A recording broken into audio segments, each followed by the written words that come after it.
I am so honored and excited to be talking with you all today. It's funny to be speaking about goodbyes and the future, knowing that I'll be right back here in a few weeks to finish grad school. But whether or not we're actually leaving UGA's campus, we are all moving on to the next step of our lives. And I'm overjoyed to be a part of that send-off. Sure, the added bonus of making my parents proud and all is a nice touch. They didn't know I'd be speaking today, so surprise! I didn't just get up here by accident. The trouble with speaking is that you have to also write the speech, and unfortunately that wasn't covered in multi-platform storytelling. I'm not a student prodigy, some retired Olympian, or Mr. Jody Daneman. I haven't built a company from the ground up or solved some world media crisis, so I'm not really in a position to be giving advice, seeing as I'm figuring it out just like you. Instead, I'm taking this moment to talk about us and our future successes. The Grady students that are all grown up and graduated and off to be successful, productive people of society. That's what we were raised to do, and that's what we came to school to be.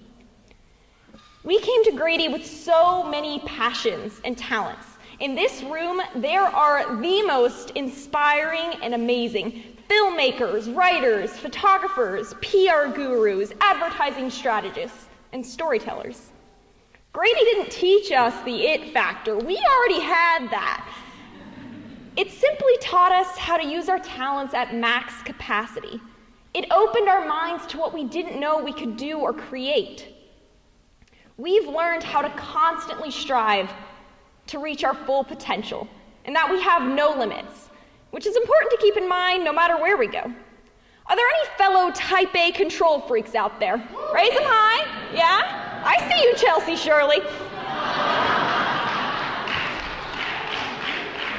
The idea of an uncertain future can be a little stressful, am I right?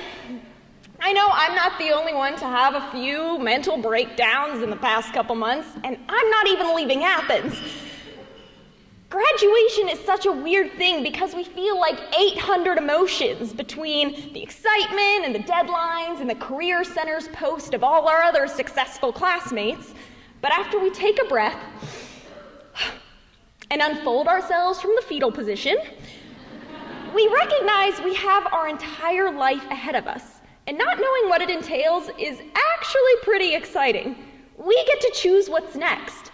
It's like when Netflix gives us suggested shows based on our interests. We make a decision, and after about 10 minutes, sometimes realize, wait, no, this is terrible. There's no existential crisis. We just stop, and we pick a new series to binge on. I guarantee that most of us here aren't pursuing the same career we came to college thinking we wanted.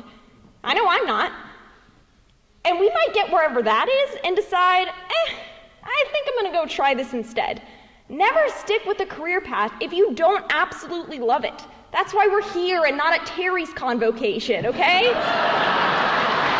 That's right. No offense to any dual business majors, but we actually want to enjoy our jobs. We shouldn't feel glued to anything, ever, whether we're 21 or 51. We have to live a life that makes us happy. I'm not saying it's easy, and I don't imagine this real world to be rainbows and unicorns 24/7. If there's one thing I found when trying to create an academic path that didn't actually exist, it's that perseverance and confidence really are key. So many of us think we have to accept the circumstances as they are. But if that were the case, how would anyone ever achieve anything?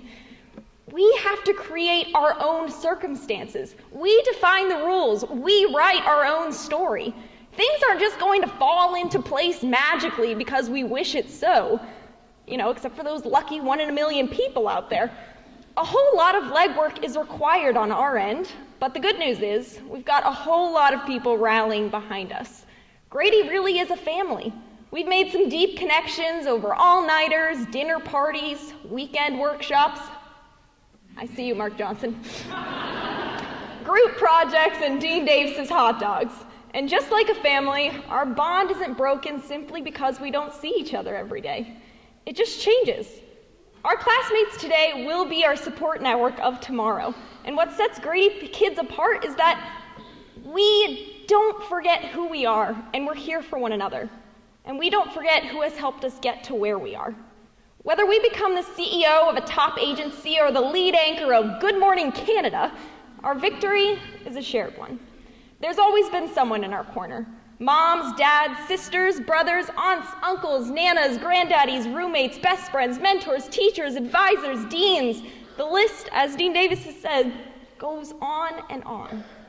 While we've made our way here by our own dedication, we are a product and reflection of their unending encouragement, love, and generosity. And I'd like to take this moment again to share our thanks in a round of applause because they are awesome.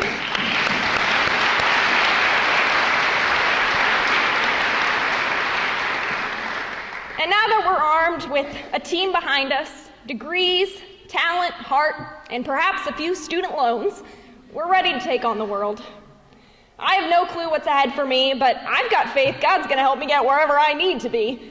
And maybe you're in a similar situation, and the idea of filling out that post-grad survey you got an email for kind of made you cringe, and that's okay.